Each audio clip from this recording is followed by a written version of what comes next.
किस तरीके दे नाल नशे दा व्यापारी कहते रहे अज तुहाडे सामने कि दोनों एक दूजे दे पर्दे ढकण वसे इस गल दे उत्ते इकट्ठे होए कि ना तू साडे बारे गल करी और ना साडे असीं तेरे बारे गल करांगे। अज अपनी पार्टी जिहड़ी 24 साल पहले पंथ रतन जथेदार गुरचरण सिंह टौड़ा होना ने शुरू करवाई सी दिल्ली दे विच, ओनू खत्म कर देना मैं समझदा कि इस तो वड्डी नमोशी और इस तो वड्डी मैं कह सकता कि जेड़े संगत दा धरो यह कोई नहीं कमा सकता जो कल सरदार परमजीत सिंह सरना ने कमाया। और अपने ते नाल नाल जिस तरीके दे नाल लोकां दे बारे उन्होंने गल्लां उत्थे कीती है, मैं समझदा कि किन्नी हासोहीन गल कीती है, किन्ने अपने आप नूं अहंकारी करन वालियां गल्लां कीतियां जिहदे नाल समूचा पंथ अज इन्हां कोलों सवाल पुछदा है, क्योंकि एक दूजे दे सोहले गांदे गांदे असलियत बयान करते रह गए कि सरदार सुखबीर सिंह बादल साहब ने स्पष्ट गल की कि सरदार परमजीत सिंह सरना वर्गे बंदे श्रोमणी गुरुद्वारा प्रबंधक कमेटी दी चोणां लड़न वास्ते पंजाब च भी आए और तुहाडे सामने की 40 तो वध सीटां दे उत्ते सरदार परमजीत सिंह सरना ने उत्ते बंदे इकट्ठे कीते और उन्हां दीयां जमानतां जब्त होईयां। ये मैं गल नहीं कर रहा, कल सरदार सुखबीर सिंह बादल साहब खुद कह के गए कि साडे खिलाफ जिहड़े भी इलैक्शनां लड़ियां उन्हां दा जमानतां जब्त हुई है और उन्हां दा सीधा सीधा निशाना सरदार परमजीत सिंह सरना दे उत्ते सी। दूजे पासे सरदार परमजीत सिंह सरना अपने बयानां दे विच कह रहे ने कि यह अकाली दल जिन्ने बड़ी वड्डियां कुर्बानियां कीतियां मगर उस कुर्बानियां नूं लुटिया सरदार प्रकाश सिंह बादल ने, उन्होंने वरतिया सरदार प्रकाश सिंह बादल ने। तो मैं समझदा जिहड़ियां दिल दी अंदरों गल्लां इन्हां दे विचों निकल रही सी, यह कल जग जाहिर हुई है। पंथ के नाम के उत्ते ने इकत्रता जरूर की है मगर दिल के वलवले जिथे वो कटते रहे हैं, नाल ही उन्होंने एक दूजे के उत्ते इस गल के उत्ते भरोसा दवाया कि सरदार परमजीत सिंह सरना हुण दिल्ली की कमान संभालणगे। मैं एक गल पूछना चाहता, बादल साहब जवाब दे देन, सरना साहब जवाब दे देन कि जिहड़े मुद्दों के उत्ते कौम नूं तुसीं लड़ांदे रहे हो, सरना साहब दिल्ली दे विच दो गुरपुरब दो संगरांदा अकाल तख्त साहब तो बिल्कुल उल्ट चल के उन्होंने ये मनाई। अज सरना साहब इस गल का जवाब संगत नूं देण कि अज वो पाल सिंह पुरेवाल वालों बनाया गया उस कैलेंडर के नाल चलणगे या श्री अकाल तख्त साहब वालों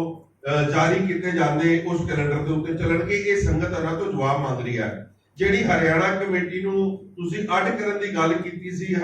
उस वक्त दे मुख मंत्री भुपिंदर हुड्डा कोलों कराई, अज तुसीं हरियाणा कमेटी दे वक् होण दे स्टैंड दे उत्ते तुहाडा की स्टैंड है और सरदार सुखबीर सिंह बादल साहब दसन कि असीं जिहड़ियां सुप्रीम कोर्ट के खिलाफ रैलियां कढ के अकाल तख्त साहब ते जा रहे हैं, क्या अज हरियाणा कमेटी दे विच सरना साहब वर्गे हमायतियां नूं तुसीं नाल लैके तुहाडा की स्पष्टीकरण है, ये भी संगत जानना चाहती है। क्योंकि इहो जिहे कई सवालात ने जिहड़े पिछले 24 सालां दे विच तुसीं कौम दे लई खड़े कीते एक दूजिਆਂ ने, मैं संगतां दे वल्लों भी तुहानूं पुछना चाहता क्योंकि तुसीं बहुत इल्जाम एक दूजे ते लाउण दीयां गल्लां करदे हो, एक दूजे नूं तुसीं पिछले समय दे विच पंथ दा दोखी किया और सरना साहब ने कल बड़े हास्यहीन गल कीती है कि जेड़ी क्लीयरेंस देण दी गल कीती है बादल परिवार नूं 328 स्वरूपां दे मामले विच जिस तरीके दे नाल श्रोमणी कमेटी बारे उन्होंने गल कीती कि 328 स्वरूप महाराज दे ओह एक क्लैरिकल मिस्टेक सी और ये संगत नूं दस देना चाहिए। क्या सरना साहब तुहानूं एक क्लैरिफिकेशन बंद कमरे दे विच श्रोमणी कमेटी ने दित्ती है? क्योंकि चंद महीने पहले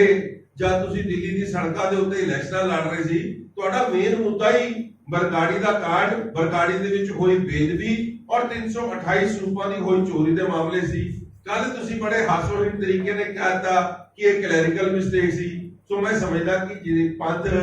बहुत तुहाडे कोलों ये सवालात पूछना चाहुंदा है कि भाई तुसी लोगों ने अपने मुफाद वसे, क्योंकि हमेशा तो प्रथा रही है,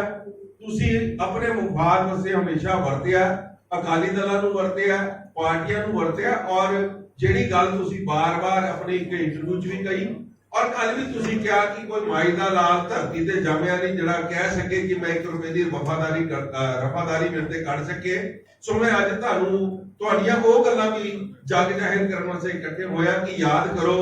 संत लोगोवाल जिस वक्त अकाली दल के प्रधान सी, तुसी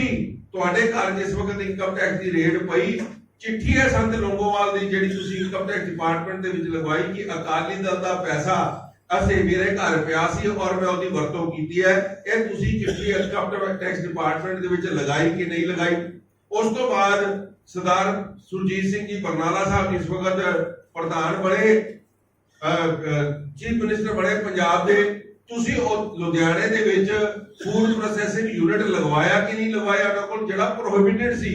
ਜਿਹਦੀ ਮਾਨਤਾ ਨਹੀਂ ਮਿਲ ਸਕਦੀ, ਮੈਂ ਦੁਬਾਰਾ ਬੋਲ ਰਿਹਾ, ਜਿਹੜਾ ਪ੍ਰੋਹਿਬਿਟਡ ਯੂਨਿਟ ਸਰਕਾਰ ਵੱਲੋਂ ਸੀ, ਤੁਸੀਂ ਉਹਨੂੰ ਚੀਫ ਮਿਨਿਸਟਰ ਬਰਨਾਲਾ ਸਾਹਿਬ ਕੋਲੋਂ ਉਹ ਲਗਵਾਇਆ ਕਿ ਨਹੀਂ ਲਗਵਾਇਆ? ਔਰ ਸਬਸਿਡਾਈਜ਼ ਰੇਟਾਂ ਦੇ ਲਗਵਾਉਣ ਤੋਂ ਬਾਅਦ ਤੁਸੀਂ ਜਿਸ ਵਕਤ ਅਗਲੀ ਵਾਰ ਬਾਦਲ ਸਾਹਿਬ ਦੀ ਸਰਕਾਰ ਆਉਂਦੀ ਹੈ ਤੇ ਦੇਣੀ ਸ਼ੁਰੂ ਕਰੋ। ਤੁਸੀਂ ਉਸ ਤੋਂ ਬਾਅਦ ਹਰਿਆਣਾ ਦੇ ਚੀਫ ਮਿਨਿਸਟਰ ਨਾਲ ਮਿਲ ਕੇ ਜਿਹੜੀ ਕਮੇਟੀ ਨੂੰ ਦਿੱਲੀ ਸਿੱਖ ਗੁਰਦੁਆਰਾ ਪ੍ਰਬੰਧਕ ਕਮੇਟੀ ਨੂੰ ਜ਼ਮੀਨ ਦੇਣ ਦੀ ਆਫਰ ਹੋਈ ਸੀ, ਉਹਦੇ ਉੱਤੇ ਤੁਸੀਂ ਜਾ ਕੇ ਕੁੰਡਲੀ ਦੇ ਬਾਰਡਰ ਦੇ ਉੱਤੇ ਜਿਹੜਾ ਆਪਣਾ ਕਾਲਜ ਬਣਾਇਆ, ਜਿਹੜਾ ਦਿੱਲੀ ਸਿੱਖ ਗੁਰਦੁਆਰਾ ਪ੍ਰਬੰਧਕ ਕਮੇਟੀ ਦਾ ਬਣਨਾ ਚਾਹੀਦਾ ਸੀ, ਕਿਆ ਤੁਸੀਂ ਉਹ ਜ਼ਮੀਨ ਸਬਸਿਡਾਈਜ਼ ਰੇਟਾਂ ਤੇ ਸਰਕਾਰਾਂ ਕੋਲ ਲੈ ਕੇ ਉਹਦੀਆਂ ਪਰਮਿਸ਼ਨਾਂ ਲਈਆਂ ਕਿ ਨਹੀਂ ਲਈਆਂ? ਉਸ ਤੋਂ ਬਾਅਦ ਅਗਲੀ ਗਿਣਤੀ ਜਿਹੜੀ ਜਿਸ ਵਕਤ ਸ਼ੀਲਾ ਦੀਕਸ਼ਿਤ ਜੀ ਨਾਲ ਤੁਹਾਡੀਆਂ ਨੇੜਤਾ ਹੋ ਜਾਂਦੀ ਹੈ, ਤੁਸੀਂ ਦਿੱਲੀ ਦੇ ਵਿੱਚ ਜਿਹੜੀਆਂ ਕਲਸਟਰ ਬੱਸੇ ਸ਼ੁਰੂ ਹੋਈਆਂ ਔਰੇਂਜ ਵਾਲੀਆਂ, ਕਿਆ ਤੁਹਾਡੇ ਪਰਿਵਾਰ ਨੇ ਉਹ ਬੱਸਾਂ ਦਾ ਠੇਕੇ ਲਏ ਕਿ ਨਹੀਂ ਲਏ? ਤੁਹਾਡੇ ਕਾਮਨਵੈਲਥ ਆਉਣ ਤੋਂ ਬਾਅਦ ਤੁਸੀਂ ਲਗਾਤਾਰ ਜਿਹੜੇ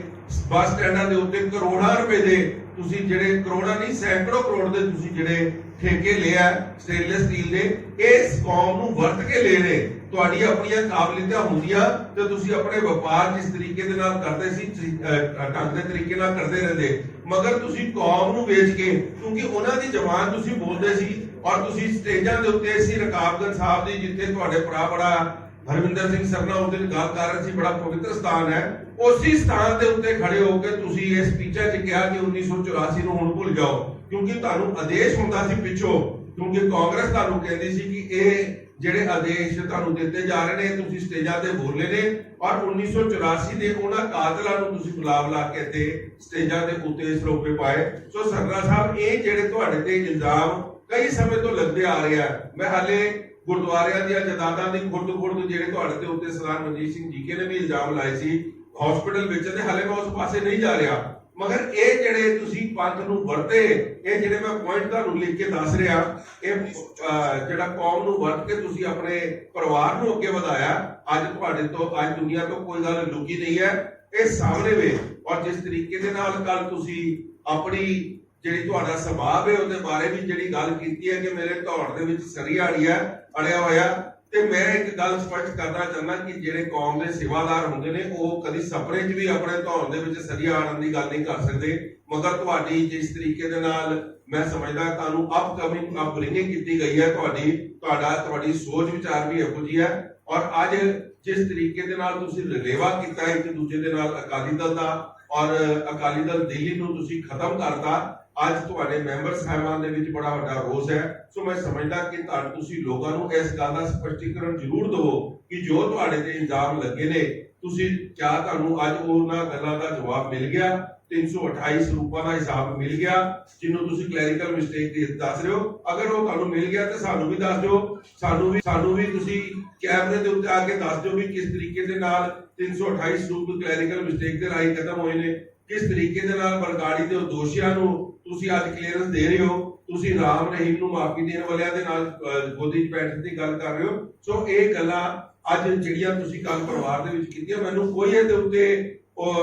ਕਿੰਤੂ ਪਰੰਤੂ ਕਰਨ ਦਾ ਹੱਕ ਨਹੀਂ ਹੈ, ਮਗਰ ਤੁਸੀਂ ਜਦ ਇਹਨੂੰ ਪੰਥਕ ਕਨਵੈਨਸ਼ਨ ਦਾ ਨਾਮ ਦਿੰਦੇ ਹੋ, ਪੰਥਕ ਇਕੱਠ ਦੀ ਗੱਲ ਕਰਦੇ ਹੋ, ਤੇ ਪੰਥ ਦੇ ਸਾਰੇ ਦਰਦੀ ਜਿਹੜੇ ਪੰਥ ਦਰਦੀ ਨੇ ਉਹ ਤੁਹਾਡੇ ਕੋਲੋਂ ਇਹ ਸਵਾਲ ਪੁੱਛਣ ਦੇ ਹੱਕਦਾਰ ਨੇ ਕਿ ਤੁਸੀਂ ਪੰਥ ਦੇ ਬਾਰੇ ਕਿਹੜੀ ਗੱਲ ਉੱਤੇ ਕੀਤੀ ਹੈ ਕਿ ਪੰਥ ਇਕੱਠਾ ਹੋਏਗਾ ਔਰ ਪੰਥ ਨੂੰ ਅਸੀਂ ਕਰਾਂਗੇ। ਕਿਉਂਕਿ ਮੈਂ ਉੱਥੇ ਸਮਝਦਾ ਕਿ ਸਰਦਾਰ ਪ੍ਰੇਮ ਸਿੰਘ ਚੰਦੂ ਮਾਜਰਾ ਸਾਹਿਬ ਨੇ ਵੀ ਬੜੀ ਵਧੀਆ ਗੱਲ ਕੀਤੀ ਔਰ ਬਾਣੀ ਦੀ ਵੀ ਉਹਨਾਂ ਨੇ ਗੱਲ ਕਰਦੇ ਹੋਏ ਕਿਹਾ ਕਿ ਖੁਆਰ ਹੋਏ ਸਭ ਮਿਲेंगे। ਮੈਂ ਸਮਝਦਾ ਕਿ ਇਹ ਖੁਆਰ ਜਿਹੜਾ ਤੁਸੀਂ ਨਿੱਜੀ ਮੁਫਾਦਤਾਂ ਵਸੇ ਕੀਤਾ ਔਰ ਪੰਥ ਨੂੰ ਖੁਆਰ ਕਰਵਾਇਆ,